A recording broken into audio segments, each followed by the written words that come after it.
தேங்காய் என்பது சாட்சாத் அந்த சிவபெருமானின் தலையின் அம்சம் என்று உங்களுக்கு தெரியுமா? ஒருமுறை சிவபெருமான் கூடிய அசுரர்களுடன் சண்டையிட்ட போது இதுவரை இல்லாத வகையில் பல தடைகள் ஏற்பட்டன.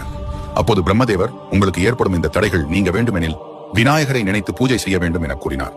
அதனால் சிவபெருமான் கணபதி பூஜைக்கு தயாராகும் போது சாட்சாத் அந்த விநாயகரே வந்து தன் தந்தையான சிவபெருமானின் முன்பு அமர்கிறார். பூஜை முழுவதும் முடிந்த பிறகு சிவபெருமான் விநாயகருக்கு நெய்வேத்தியம் சமர்ப்பிக்கிறார். ஆனால் விநாயகர் அதை ஏற்கவில்லை. மாறாக எவ்வளவு ருசியான உணவுகளை கொடுத்தாலும் விநாயகர் அதை ஏற்றுக்கொள்ள விரும்பவில்லை. அப்போது சிவபெருமான், உனக்கு என்ன வேண்டும் சொல்லு மகனே என்றார்.